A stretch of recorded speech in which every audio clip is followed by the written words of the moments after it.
Desa Sukorejo terhampar damai di antara bukit dan sawah yang membentang sejauh mata memandang. Angin mengalir lembut dari barat, membawa aroma jerami dan tanah basah. Suara burung-burung kecil bersahutan dari balik pohon-pohon jati, seolah menyanyikan lagu syukur atas panen yang baru saja selesai. Inilah waktu yang paling dinanti para petani, saat butir padi telah menguning sempurna, dan hasil kerja berbulan-bulan bisa dipanen dengan penuh harap. Di tengah hamparan sawah yang mulai mengering, berdirilah seorang lelaki tua dengan caping di kepala dan baju lengan panjang yang mulai pudar warnanya. Namanya Pak Joko. Ia adalah petani tulen, lahir dan besar di desa itu, dan tidak pernah berpikir meninggalkannya. Hidupnya sederhana. Rumahnya berdinding kayu dan beratap genteng tua yang sudah berlumut. Tapi Pak Joko tidak pernah mengeluh. Baginya, selama tanah masih bisa ditanami, dan langit masih menurunkan hujan, hidup layak dijalani. Pak Joko bukan orang kaya. Ia tak punya sawah luas, hanya sepetak kecil warisan orang tuanya. Namun ia rajin, ulet, dan jujur. Rezekinya mungkin tak banyak, tapi cukup untuk makan dan menyekolahkan anak sematawayangnya, Tegar, yang kini duduk di kelas 2 SD. Istrinya sudah lama meninggal karena demam tinggi. Sejak itu, Pak Joko menjalani hidup berdua dengan anaknya, menjadi ayah dan ibu sekaligus. Berat, tapi ia tak pernah mengeluh. Hari itu, setelah panen selesai, Pak Joko membersihkan gabah dan menjemurnya di halaman rumah.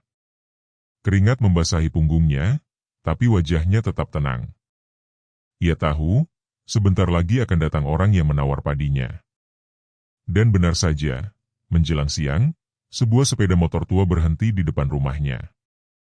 Turunlah seorang lelaki bertubuh gempal, mengenakan sarung dan kemeja batik. Wajahnya bersih, matanya tajam, dan ada bekas hitam di dahinya seperti bekas sujud. Itulah Pak Tarjo, pedagang hasil bumi keliling yang sering membeli padi, jagung, dan kacang dari petani desa. Pak Tarjo bukan orang sembarangan. Dulu, ia pernah mondok selama belasan tahun di pesantren besar di Jawa Timur. Ia belajar banyak hal, termasuk hal-hal yang tak kasat mata. Setelah pulang, ia tak memilih jadi ustaz atau guru, melainkan berdagang keliling. Tapi ilmu yang dipelajarinya tak ditinggalkan. Ia masih rajin wirid, masih menjaga mata batinnya, dan kadang bisa melihat sesuatu yang orang lain tak bisa lihat. Hubungan antara Pak Joko dan Pak Tarjo sudah lama terjalin baik. Setiap panen, Pak Tarjo selalu menjadi pembeli pertama. Ia dikenal adil, tidak menawar seenaknya, dan selalu tepat waktu dalam membayar. Hari itu, ia melihat tumpukan karung berisi padi, lalu menepuk pundak Pak Joko sambil tersenyum. Tanpa banyak bicara, keduanya sepakat untuk transaksi. Pak Tarjo memberikan uang muka, dan berjanji akan datang lagi 3 hari kemudian untuk melunasi sisa pembayaran dan mengambil gabahnya. Pak Joko menyimpannya dalam kaleng besi di bawah tempat tidur. Tak ada lemari besi, tak ada brankas, hanya keyakinan bahwa uang itu akan aman selama ia berhati-hati. Namun apa yang tak diketahui Pak Joko, dan bahkan Pak Tarjo pun belum menyadarinya, adalah bahwa ada mata lain yang mengintai dari balik rimbunan pohon pisang di seberang rumah. Sepasang mata kecil, hitam, dan licik. Mata milik seseorang yang selama ini nyaris dilupakan oleh warga desa. Namanya Pak Warno. Ia tinggal di ujung desa, di sebuah rumah reot yang tak terurus. Dindingnya menghitam, halamannya dipenuhi semak belukar, dan pintunya hampir selalu tertutup. Tak banyak yang tahu apa pekerjaannya, atau bagaimana ia hidup. Konon, ia pernah bekerja di luar kota, tapi pulang dalam keadaan aneh. Sejak itu, ia jarang keluar, dan kalaupun keluar, hanya ke warung atau ke sawah sambil menunduk. Anak-anak takut padanya, dan orang dewasa hanya berani membicarakannya di belakang. Tak ada yang tahu bahwa Pak Warno menyimpan sesuatu yang tak dimiliki orang lain. Bukan harta, bukan ilmu, tapi makhluk kecil, botak, dan telanjang yang tak bisa dilihat mata biasa. Makhluk itu dipanggilnya di malam-malam sepi, diberinya susu kental manis dan serpihan uang receh, lalu dikirim untuk mengambil rezeki orang lain secara diam-diam. Tak ada yang tahu, tapi Pak Warno tahu betul, Tuyul itu bukan sekadar pembantu gaib. Ia adalah bagian dari jiwanya. Dan sore itu, dari balik pohon pisang, Pak Warno melihat dengan jelas Pak Tarjo menyerahkan uang kepada Pak Joko. Tak banyak, tapi cukup untuk membuat niat jahatnya tumbuh. Ia tahu betul bahwa padi itu akan dibayar lunas 3 hari lagi. Itu berarti akan ada lebih banyak uang di rumah Pak Joko. Uang yang tidak dijaga, tidak dikunci, hanya disimpan di bawah tempat tidur dari kayu jati lapuk. Malam harinya, Pak Warno duduk di ruang gelap rumahnya, menyalakan lilin kecil, dan memanggil makhluk kecil itu. Tuyul itu muncul dari sudut ruangan, berjalan dengan kaki mungilnya, matanya bersinar redup. Tanpa kata, Pak Warno menunjuk ke arah rumah Pak Joko. Tuyul itu mengangguk pelan, lalu menghilang di balik dinding, menuju misi yang telah dipercayakan kepadanya. Namun, yang tak disangka siapapun adalah bahwa nasib makhluk kecil itu akan berubah drastis. Ia bukan hanya gagal mencuri. Ia akan melakukan sesuatu yang bahkan tak pernah dilakukan tuyul lain, bermain kepiting.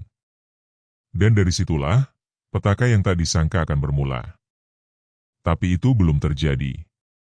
Untuk saat ini, desa Sukorejo masih tampak damai. Angin masih bertiup lembut, langit masih biru bersih, dan Pak Joko tidur nyenyak dengan tegar yang meringkuk di sisinya. Tak satu pun dari mereka tahu bahwa malam itu, bahaya telah mulai merayap, dalam bentuk kaki mungil dan niat yang tak terlihat. Pagi di desa Sukorejo datang seperti biasanya, tenang, lembut, dan bersahabat. Embun masih menempel di ujung daun, suara kokok ayam menggema dari kejauhan, dan angin membawa aroma tanah basah dari ladang yang baru selesai dipanen. Tak ada yang terasa berbeda. Semuanya seolah berjalan seperti hari-hari sebelumnya. Tapi diam-diam, di balik ketenangan itu, sesuatu sedang mengendap pelan. Tegar, anak sematawayang Pak Joko, bangun lebih pagi dari biasanya. Usianya baru 8 tahun, tubuhnya kurus tapi tangkas, dengan sorot mata yang selalu tampak ingin tahu. Ia mengambil ember kecil dari samping dapur dan berlari kecil ke arah pematang sawah, melewati jalan tanah yang becek dan sempit. Itulah dunianya. Bagi Tegar, dunia luar lebih menyenangkan daripada kamar tidur atau halaman rumah. Alam adalah sahabat pertamanya. Ia melompat ke atas pematang yang masih licin karena embun, menyeberangi aliran air kecil yang jernih, lalu menelusuri tepian sawah seperti biasa. Ia tahu tempat-tempat yang sering menjadi sarang kecebong, tahu lubang-lubang di mana ikan betik kecil suka bersembunyi. Tegar bukan hanya anak desa, ia bagian dari alam itu sendiri. Tanpa ia sadari, dunia yang ia kenal sedang menyembunyikan sesuatu yang belum pernah ia temui. Hari itu, tangkapannya lumayan banyak. 2 ikan betik berwarna keperakan, segenggam kecebong, dan 1 kejutan. Seekor kepiting sawah dengan capit besar sebelah yang merangkak lamban di balik batu kecil. Tegar tersenyum lebar saat menangkapnya. Bagi anak seusianya, menemukan hewan seperti itu adalah kemenangan kecil yang layak dirayakan. Ia kembali ke rumah menjelang siang. Pak Joko masih sibuk menjemur padi di halaman. Wajahnya berseri-seri meski keringat menetes dari pelipis. Musim panen memang belum berakhir, tapi hasilnya sudah terlihat cukup memuaskan. Uang muka dari Pak Tarjo sudah ia simpan baik-baik di bawah tempat tidur. Sisanya akan dilunasi beberapa hari lagi. Sementara itu, Tegar duduk bersila di tanah di samping rumah. Ia meletakkan ikan-ikan kecilnya di dalam toples kaca berisi air sawah, dan membiarkan kepiting itu berjalan bebas di tanah.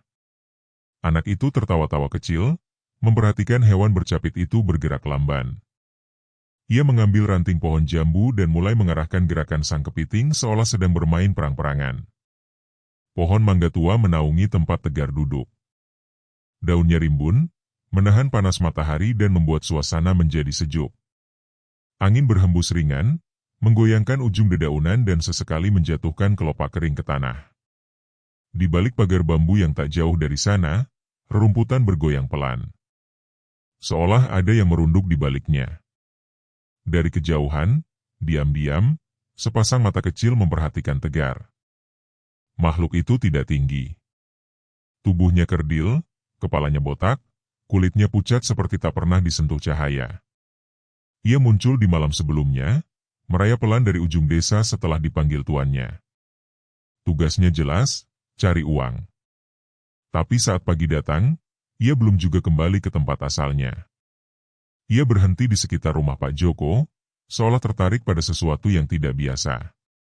Dan kini, ia bersembunyi di balik semak, mengintip bocah manusia yang sedang bermain kepiting di tanah. Makhluk itu, yang tak lain adalah tuyul, tak langsung bertindak. Ia hanya mengamati. Matanya yang bundar dan gelap berkilat aneh setiap kali melihat gerakan capit kepiting itu. Dunia tuyul memang aneh. Meskipun dikirim untuk mencuri, mereka punya rasa ingin tahu seperti anak kecil yang baru belajar mengenal mainan. Tegar tak menyadari kehadiran pengintai mungil itu. Ia terlalu larut dalam permainannya sendiri, tertawa-tawa sambil memindahkan rantingnya dari satu sisi ke sisi lain, seolah sedang memimpin pasukan dalam pertempuran. Tuyul itu mulai mendekat. Langkahnya ringan, nyaris tak menyentuh tanah. Ia menyelinap dari balik semak ke sisi pohon mangga, lalu berjongkok di belakang semak kering, beberapa meter dari Tegar. Masih tak bergerak. Hanya menonton. Beberapa menit berlalu. Lalu, makhluk itu mengangkat tangannya yang mungil, mencoba menirukan gerakan Tegar. Saat ranting di tangan bocah itu bergerak ke kiri, tangan si tuyul bergerak juga. Saat ranting ditusukkan ke tanah, makhluk itu ikut menyentuh tanah. Tapi ia tetap diam. Tidak mendekat. Tidak bicara. Hanya meniru. Hanya mengamati. Di dalam rumah, Pak Joko tak menyadari apapun. Ia sedang membersihkan karung-karung bekas gabah dan menghitung jumlah hasil panennya. Di kepalanya hanya ada satu hal. Semoga uang sisa pembayaran dari Pak Tarjo bisa digunakan untuk membeli bibit dan membayar kebutuhan sekolah Tegar. Ia tak pernah curiga, apalagi berpikir bahwa rumahnya sedang menjadi target sesuatu yang tak terlihat. Hari itu berlalu pelan. Sore menjelang, matahari turun perlahan ke balik bukit, melemparkan bayangan panjang ke halaman. Tegar masih bermain, tapi kini ia mulai mengantuk. Kepitingnya dibiarkan masuk ke bawah pot bunga, sementara toples berisi ikan dibawa ke dapur. Ia tidak tahu bahwa sepanjang hari itu, ia telah menjadi tontonan dari makhluk yang tidak berasal dari dunia manusia. Dan makhluk itu pun belum pergi. Saat malam tiba dan Tegar mulai tidur, tuyul itu masih ada di sekitar rumah. Ia duduk di bawah pohon mangga, menggambar lingkaran di tanah dengan jarinya, matanya kosong, pikirannya teralihkan dari tugas awalnya. Ia belum tahu kenapa ia tertarik pada bocah itu. Tapi satu hal pasti, malam-malam berikutnya tidak akan sama lagi. Namun malam berikutnya, makhluk kecil itu kembali datang. Diam-diam, tanpa suara, menyusup lewat celah pagar bambu yang mulai rapuh, lalu berjongkok di bawah pohon mangga. Tempat itu kini seperti panggung baginya, tempat di mana ia bisa menonton permainan aneh yang tidak ada dalam dunianya.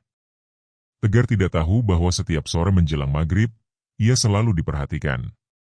Wajah polosnya yang menunduk saat meniup air dalam toples, tangannya yang sibuk menyusun batu menjadi benteng untuk kepitingnya, dan langkah kecilnya saat mengejar jangkrik yang lolos dari semak, semua menjadi tontonan diam dari balik bayangan.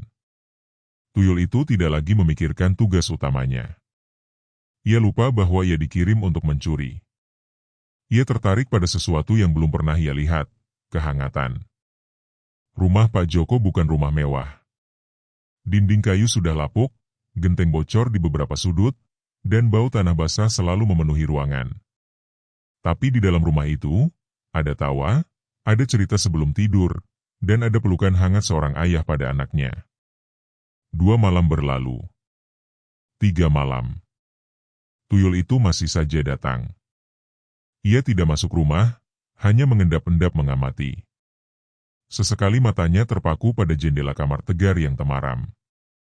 Di dalamnya, bocah itu tidur lelap, memeluk bantal lusuh, dengan jendela terbuka sebagian. Angin malam masuk perlahan, membawa suara jangkrik dan aroma kayu basah. Tuyul itu duduk bersila, memandangi jendela itu berjam-jam. Ia lupa pada waktu. Lupa pada tuannya. Namun di ujung desa, seseorang tidak lupa. Seseorang mulai gelisah. Pak Warno menyulut rokok kreteknya dengan tangan yang gemetar. Sudah 3 malam tuyul itu tak kembali. Biasanya, dalam 1 malam saja, makhluk itu akan kembali membawa beberapa lembar uang yang disambar dari celah-celah rumah target. Tapi kini, nihil. Tidak ada uang. Tidak ada jejak. Hanya sunyi. Dan itu membuat Pak Warno gelisah. Ia berdiri di tengah ruangan kosong rumahnya yang remang-remang. Dindingnya dipenuhi coretan rajah dan tanda-tanda aneh dari arang. Di pojok ruangan, ada piring berisi bubur merah, telur mentah, dan secangkir air yang mulai berubah warna. Itu adalah persembahan untuk makhluk kecilnya. Tapi piring itu tak disentuh sejak 3 hari lalu. Bubur mengering, telur mulai berbau. Tuyulnya tidak datang. Wajah Pak Warno mengeras. Ia tahu, kalau terlalu lama dibiarkan, makhluk itu bisa lepas kendali. Ia bisa tertarik pada hal-hal asing dan melupakan tujuannya. Terlebih, ia masih terikat pada tuannya. Dan jika tali pengikat itu mulai longgar, bisa muncul gangguan. Entah berupa suara-suara, bisikan, atau ketidakseimbangan. Sementara itu, di rumah Pak Joko, suasana tetap tenang. Uang hasil panen masih disimpan di bawah tempat tidur. Kalengnya tertutup rapat, ditindih koper kain berisi pakaian lama. Pak Joko bukan orang yang mempercayai bank. Ia percaya pada lantai rumah dan doa. Setiap malam sebelum tidur, ia mengusap punggung Tegar dan berbisik lirih, "Besok kita beli seragam baru, nak." Tegar hanya mengangguk setengah sadar.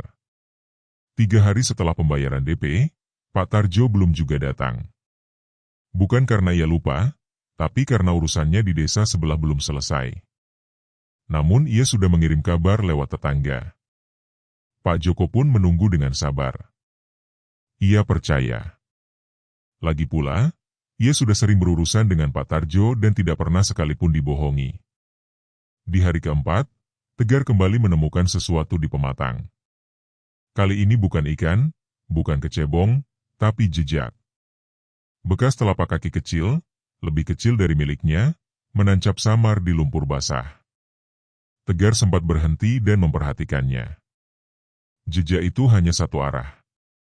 Masuk ke semak, lalu hilang. Tidak ada jejak keluar.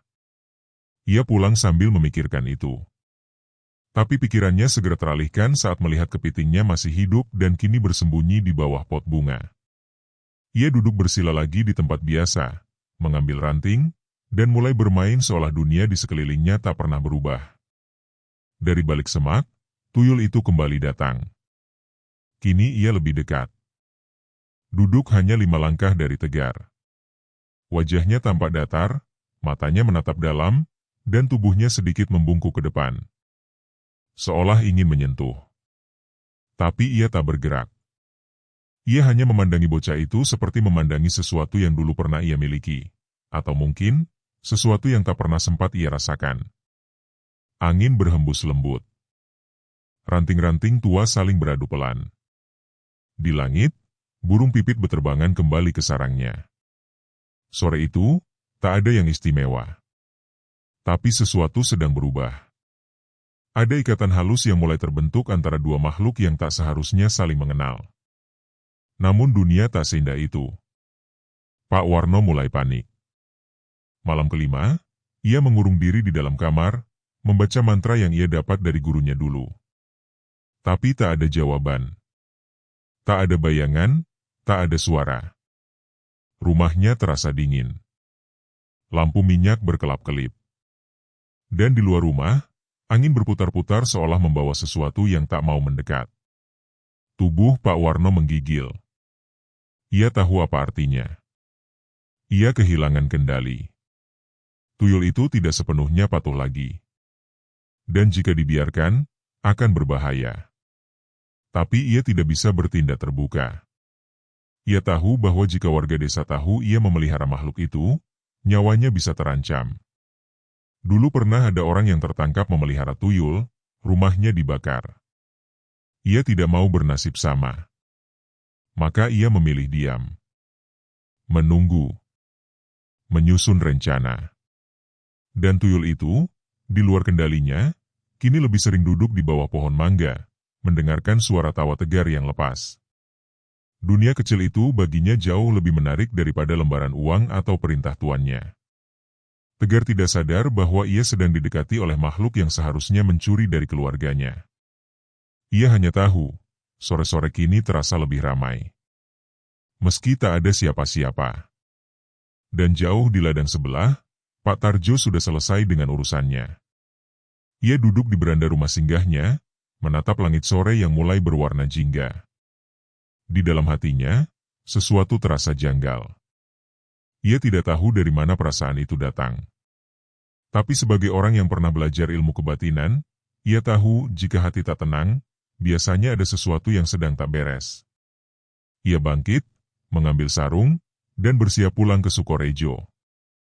Dalam pikirannya hanya satu, menyelesaikan transaksi dengan Pak Joko. Tapi tanpa ia sadari, ia akan pulang bukan hanya untuk menyerahkan uang, melainkan menangkap sesuatu yang selama ini tak kasat mata. Sore itu, langit desa Sukorejo mulai menguning. Cahaya matahari condong ke barat, memantulkan bayang-bayang panjang di tanah yang mulai mengering. Suara jangkrik belum terdengar, tapi udara sudah mulai berubah. Ada hawa aneh, seperti sesuatu sedang menanti waktu untuk muncul dari balik senyap. Pak Tarjo melangkah perlahan melewati jalan tanah yang mengarah ke rumah Pak Joko. Di tangannya, sebuah kresek hitam berisi uang tunai.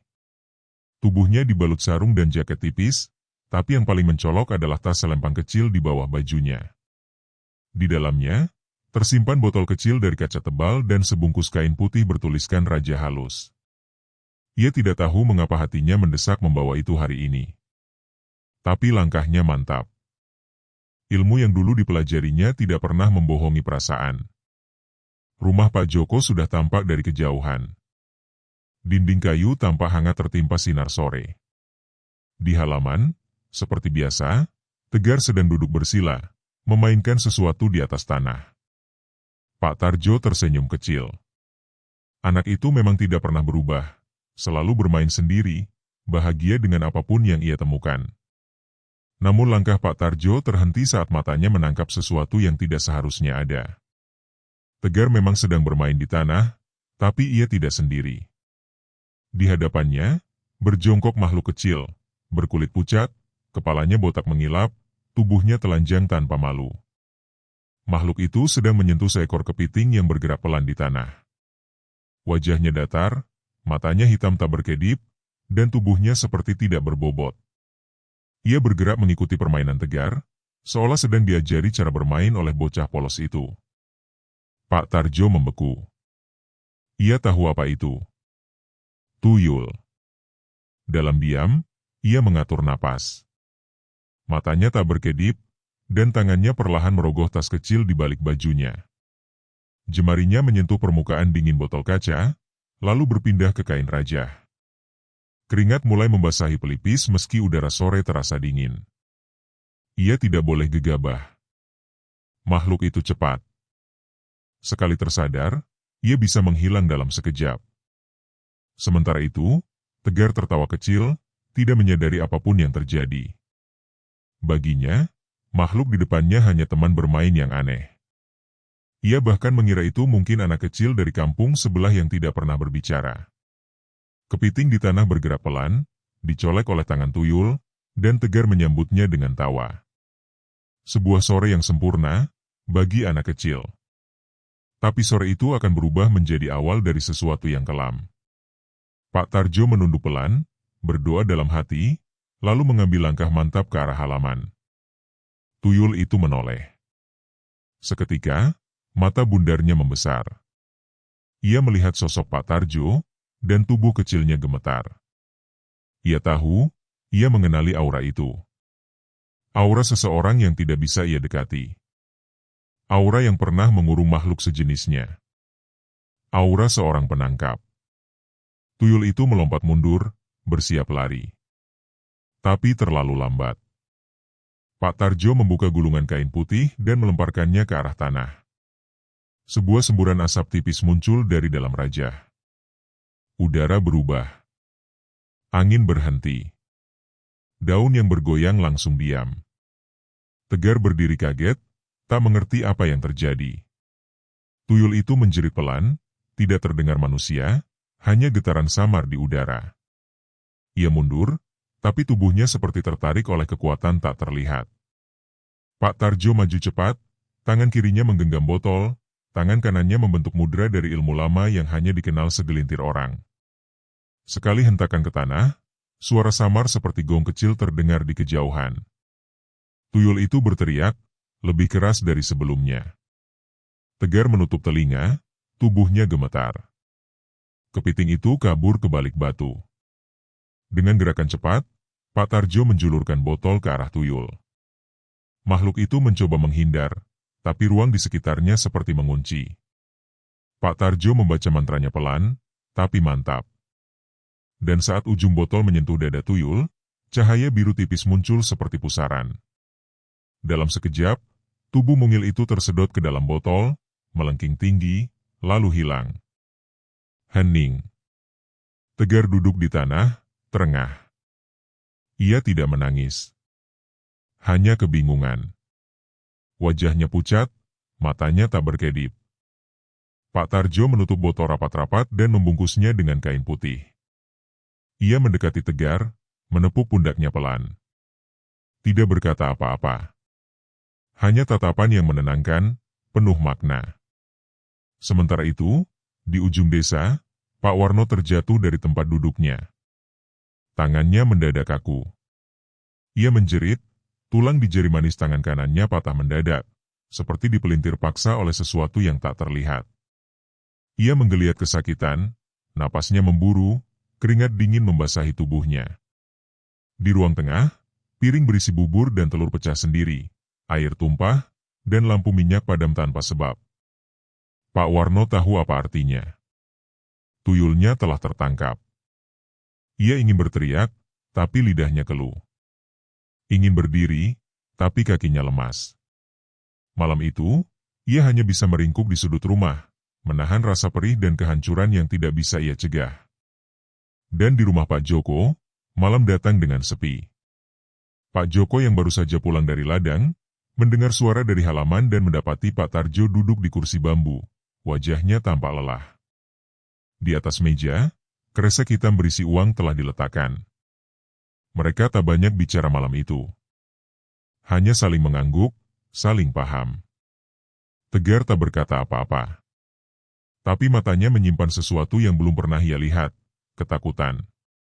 Dan di dalam tas Pak Tarjo, botol itu diam, dingin, tak berisi suara.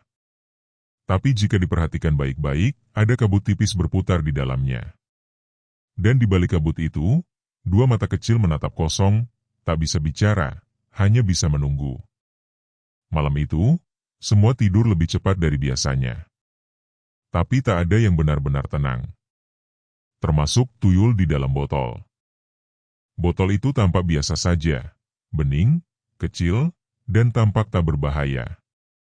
Tapi di dalamnya, makhluk kecil itu duduk meringkuk dalam kabut tipis, matanya kosong, kulitnya pucat keabu-abuan.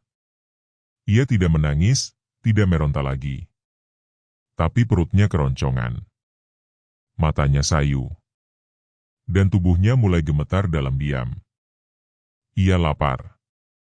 Tuyul tidak makan nasi. Tidak makan daging. Tidak menyentuh buah atau sayur. Mereka hanya makan satu hal, energi hidup, dari majikannya. Dan bila terlalu lama tidak diberi makan, mereka bukan mati, melainkan menggerogoti balik. Menghisap balik energi si pemilik yang telah mengikatnya dengan perjanjian lama. Seperti lintah yang kelaparan di dalam botol kaca. Di rumah Pak Warno, malam itu adalah awal kehancuran. Tangannya yang patah sudah dibebat dengan kain seadanya.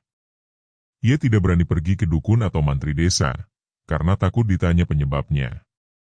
Bagaimana mungkin ia menjelaskan bahwa tangannya patah karena tuyulnya tertangkap? Tubuhnya demam tinggi. Nafasnya berat. Setiap kali malam datang, ia bermimpi buruk, tubuhnya diseret ke tempat gelap, diikuti suara anak kecil menangis, tapi tak bersuara. Ia berkeringat dingin, membentur dinding, Bahkan pernah muntah darah meski tanpa luka. Tapi ia memilih diam. Ia takut. Takut warga tahu. Takut dibenci. Takut dibakar hidup-hidup seperti kasus di desa tetangga beberapa tahun lalu. Saat seorang tetua desa ketahuan memelihara tuyul dan uang-uangnya dicuri balik oleh warga yang marah. Pak Warno tak ingin itu terjadi padanya. Maka ia diam dalam sakit.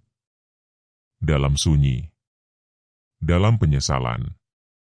Namun semakin ia diam, semakin tubuhnya rusak dari dalam. Setiap malam, perutnya nyeri luar biasa. Tangannya membiru. Bibirnya kering. Ia sudah tidak kuat makan. Air putih pun ditolaknya. Ia hanya berbaring, tubuhnya lemas, tatapan kosong, dan napas satu-satu. Sudah 7 hari sejak tuyulnya tertangkap, dan tidak ada yang bisa ia lakukan untuk mengambilnya kembali. Ia tahu di mana tuyul itu. Di rumah Pak Tarjo. Tapi ia tak punya nyali untuk datang. Karena satu langkah ke sana, bisa jadi satu langkah ke neraka. Ia hanya bisa mengintip dari kejauhan saat malam, dari balik pohon pisang, melihat rumah Pak Tarjo diterangi cahaya lampu minyak, dengan suara jangkrik yang terasa seperti ejekan. Di sisi lain, Tegar mulai sering diam. Sejak hari itu, sejak kejadian di sore yang seharusnya biasa, ia berubah. Ia tidak lagi bermain di halaman. Tidak lagi mencari kepiting atau ikan kecil. Ia hanya duduk di dalam rumah, menatap kosong ke jendela, seolah menunggu sesuatu. Tapi ia sendiri tidak tahu apa yang ia tunggu. Kadang ia bermimpi tentang makhluk kecil itu. Kadang ia merasa ada suara di telinganya saat tidur, suara lirih, bergetar, dan dingin. Pak Joko menyadari perubahan itu. Tapi ia tidak tahu harus berbuat apa. Ia hanya bisa memeluk anaknya lebih erat setiap malam. Mengusap punggungnya, lalu berbisik dalam hati, semoga semua ini segera berlalu. Tapi apa yang sedang terjadi, ia pun tak mengerti. Di kamar belakang rumah Pak Tarjo, botol itu disimpan di atas lemari kayu tua. Dibungkus kain putih bertuliskan raja dan disematkan daun kelor kering di atasnya. Setiap malam, Pak Tarjo membaca doa pelindung dan mantra pengunci, agar makhluk itu tidak lepas. Tapi meski dikunci, botol itu kini mulai bergetar pelan setiap tengah malam. Kadang terdengar bunyi seperti desir angin di dalam kaca, kadang terdengar suara tangisan halus, tidak seperti manusia, tidak seperti anak kecil. Seperti gabungan keduanya. Pak Tarjo tahu itu tanda bahaya. Tuyul itu lapar. Dan jika dibiarkan, bisa menjadi buas. Ia tidak bisa dilepaskan, karena bisa kembali mencuri dan membalas dendam. Tapi juga tidak bisa dibuang sembarangan, karena akan merusak tempat yang ia tinggali. Jalan satu-satunya adalah mengurungnya sampai makhluk itu lemas sendiri. Namun makhluk gaib tidak seperti manusia. Mereka tidak mati karena lapar. Mereka berubah. Malam ke-7. Botol itu mulai berembun dari dalam. Udara di sekitar lemari terasa lebih dingin dari biasanya. Pelita minyak bergoyang meski jendela tertutup. Dan di luar rumah Pak Warno, suara tangisan bayi terdengar sayup. Warga sekitar mengira itu suara kucing. Tapi tidak ada kucing yang menangis terus-menerus dari tengah malam sampai azan subuh. Tidak ada. Pak Warno kini hampir tak bisa bangun. Matanya cekung, kulitnya kusam, tubuhnya mulai bau. Seolah darahnya tak lagi mengalir seperti biasa. Ia mencoba berteriak, tapi tenggorokannya seperti terkunci. Ia ingin meminta tolong, tapi suaranya tak keluar. Ia ingin mengetuk pintu rumah tetangga, tapi kakinya tak bisa digerakkan. Ia ingin bebas. Tapi malam itu, sebelum matahari naik, tubuh Pak Warno kaku. Ia ditemukan keesokan paginya oleh tetangga yang curiga rumahnya terlalu sepi. Pak Warno terbaring di lantai, matanya terbuka lebar, menatap langit-langit yang kosong. Tak ada luka. Tak ada tanda kekerasan. Hanya tubuh yang membiru dan wajah yang seperti menyesal. Desa geger. Warga berdatangan. Semua bertanya-tanya. Tapi tak ada jawaban yang pasti. Hanya satu rumor yang beredar pelan dari mulut ke mulut, dibisikkan dengan wajah tegang. Dulu, Pak Warno pernah ikut pesugihan. Dulu, rumahnya pernah tiba-tiba dapat mobil, tapi dijual lagi diam-diam. Dulu, tuyul katanya pernah lewat sawah sini, terus hilang. Semua, dulu, semua samar. Tak ada yang bisa dibuktikan. Tapi semua percaya. Karena cara Pak Warno mati, bukan seperti orang biasa. Dan di rumah Pak Tarjo, botol itu kini tetap diam. Tapi jika diperhatikan lebih dekat, cairan di dalamnya mulai berubah warna. Tidak lagi bening. Tidak lagi kabut tipis. Tapi menghitam perlahan. Pekat. Seperti kemarahan yang disimpan terlalu lama. Tuyul di dalamnya sudah tidak menangis. Tidak mengerang. Tapi diam total. Tegar, yang sejak malam penangkapan itu sering melamun, tiba-tiba berkata kepada ayahnya saat menjelang tidur. "Pak, aku rasa makhluk itu belum selesai main." Pak Joko hanya menoleh, bingung, lalu mengusap kepala anaknya. Tidak menjawab. Karena ia tahu, kadang anak kecil bisa merasakan sesuatu yang orang dewasa abaikan. Dan malam kembali turun di atas Sukorejo, dengan gelap yang lebih pekat dari biasanya. Angin seolah berhenti. Pohon mangga tak bergoyang. Dan rumah Pak Tarjo, meski lampunya menyala, terasa seperti menyembunyikan sesuatu yang masih hidup di dalamnya. Sesuatu yang menunggu. Dan hingga hari ini, sesuatu itu masih menunggu. Tidak di langit. Tidak di dasar bumi. Tapi dalam botol kaca kecil berembun yang diletakkan di atas lemari kayu tua, di kamar belakang rumah Pak Tarjo, sunyi, terkunci, dan tak pernah dibuka lagi. Setelah kematian Pak Warno, desa seperti diam 1000 bahasa. Tidak ada upacara besar. Hanya pemakaman sederhana, dibantu beberapa tetangga dekat yang datang dengan wajah ragu dan mulut tertutup rapat. Warga tahu ada sesuatu yang tidak biasa. Tapi tak ada yang berani bertanya langsung. Semua hanya berbisik. Semuanya menghindar dari menyebut kata yang sejak lama dihindari, tuyul. Pak Joko dan Tegar hadir di pemakaman, berdiri jauh di belakang kerumunan. Tegar menggenggam tangan ayahnya erat-erat. Tatapannya kosong, seperti tidak benar-benar ada di tempat itu. Setelah tuyul itu tertangkap, Tegar memang menjadi lebih pendiam. Ia masih suka duduk di bawah pohon mangga, tapi tidak pernah lagi membawa ember kecil atau bermain dengan ikan dan kepiting. Dunia kecilnya telah berubah. Ada sesuatu yang terambil, entah apa. Pak Joko tak bisa menjelaskan perubahan itu. Ia hanya bisa menerima. Ia tak pernah tahu bahwa dunia anak-anak bisa disentuh oleh makhluk yang tak seharusnya terlihat. Ia juga tak tahu bahwa selama ini, rumahnya hampir saja menjadi sarang kejahatan gaib. Tapi yang ia tahu, Tuhan telah menolong mereka, melalui Pak Tarjo. Dan tentang Pak Tarjo. Ia tak pernah bicara tentang apa yang terjadi sore itu. Tak pernah menceritakan bagaimana ia menangkap tuyul itu. Tak pernah menjelaskan kenapa ia membawa botol itu pulang, dan kenapa botol itu kini ia sembunyikan seperti aib. Setiap kali ditanya warga, ia hanya tersenyum tipis lalu mengalihkan pembicaraan. Ia kembali menjalani hari-harinya sebagai pengepul hasil panen.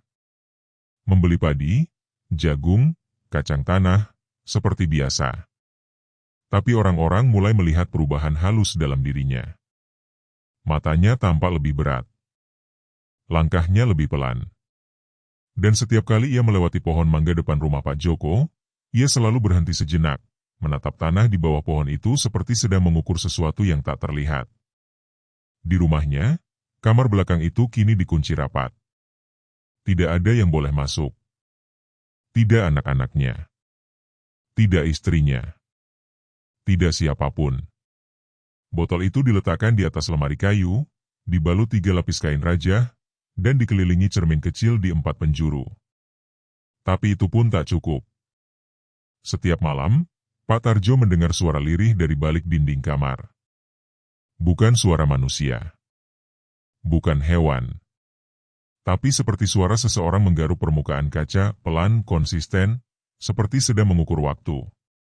Dan makin lama, suara itu datang lebih awal. Awalnya hanya sekitar tengah malam. Tapi lama-lama, sebelum maghrib pun kadang terdengar. Suara itu tidak keras, tapi tajam.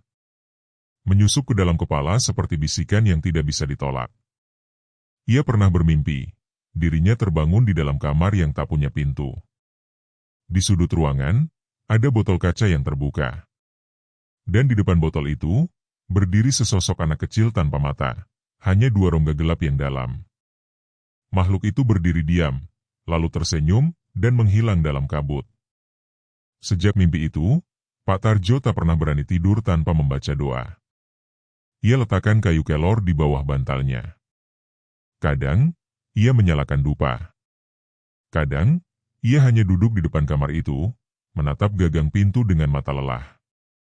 Ia tahu satu hal yang pasti, makhluk itu belum mati. Tuyul bukan makhluk fana. Mereka tidak bisa dimatikan dengan kelaparan. Mereka hanya berubah. Menyerap dendam, mengendapkan rasa sakit, lalu tumbuh menjadi energi baru yang lebih kuat dari sebelumnya. Dan tuyul yang pernah tertarik pada tawa seorang anak manusia, kini dipaksa hidup dalam botol gelap, tanpa suara, tanpa sentuhan. Dan di dalam botol itu, sesuatu terus tumbuh. Warga mulai merasakan keanehan. Ada suara langkah kecil di tengah malam, padahal semua anak sudah tidur. Ada benda-benda hilang dari dapur, sendok, cermin, dan mainan anak-anak. Ada pula bayi yang menangis semalaman, lalu tenang saat dipeluk ayahnya sambil membaca doa pelindung. Semua itu tidak bisa dijelaskan, tapi semua orang tahu, ada sesuatu yang masih mengintai. Suatu malam, anak bungsu Pak Tarjo, Lia, yang baru berumur 5 tahun, menangis ketakutan. Ia mengaku melihat anak kecil bertubuh pucat duduk di dekat lemari, tersenyum ke arahnya sambil memainkan tutup botol. Lia tidak tahu apa itu. Tapi ketika ia menunjuk lemari yang dimaksud, Pak Tarjo gemetar. Ia tidak bicara. Ia hanya menggenggam botol itu lebih erat keesokan paginya. Ia ikat lagi kain rajahnya. Ia tambahkan cermin kelima. Tapi hatinya tahu, semua itu hanya memperlambat. Tidak menghentikan. Botol itu telah menjadi sarang amarah. Sarang penantian. Sarang dendam. Beberapa bulan berlalu. Tegar tumbuh, mulai masuk sekolah dasar. Tapi sejak peristiwa itu, ia menjadi anak yang suka menyendiri. Gurunya pernah menemukan gambar aneh di buku catatannya. Sebuah kepala kecil dengan tubuh kurus, duduk di bawah pohon, memandangi seekor kepiting. Ketika ditanya, Tegar hanya berkata, dia masih di sana. Gurunya bingung, tapi tak melanjutkan pertanyaan. Pak Joko sendiri perlahan kembali ke aktivitasnya. Tapi setiap kali ia melihat Tegar termenung di dekat pohon mangga, ia tahu, kenangan itu belum benar-benar hilang. Dan mungkin, tak akan pernah. Hingga suatu malam, saat hujan deras mengguyur desa, lampu minyak rumah Pak Tarjo pada mendadak. Petir menyambar bukit di kejauhan. Angin menjerit di celah jendela. Dan di dalam kamar belakang itu, botol berisi tuyul tiba-tiba pecah. Bukan karena terjatuh. Bukan karena digoyang. Tapi karena sesuatu dari dalamnya keluar. Pak Tarjo tidak ditemukan keesokan paginya. Rumahnya terkunci dari dalam. Warganya mengetuk, memanggil, memukul pintu, tapi tidak ada sahutan. Dan saat pintu berhasil dibuka oleh kepala dusun, hanya ditemukan kamar belakang yang kosong dan pecahan botol di atas lantai tanah, dikelilingi jejak kaki kecil yang mengarah ke jendela. Tak ada darah. Tak ada tanda perlawanan. Hanya sebuah toples kecil, berisi satu ekor kepiting sawah yang diam di pojok kamar. Dan sejak hari itu, nama Pak Tarjo hilang dari daftar hidup desa. Tak pernah ada penguburan. Tak ada kabar. Hanya bisikan, tuyul itu sudah bebas. Kini, rumah itu kosong. Lumut tumbuh di dinding. Pintu berderit jika disentuh. Dan di lemari kayu tua kamar belakang, masih ada bayangan kecil tertinggal, jika cahaya masuk dari celah jendela sore hari. Sebagian warga bilang tuyul itu sudah pergi. Sebagian lagi percaya dia masih di sana. Menunggu anak kecil lain yang bisa diajak bermain.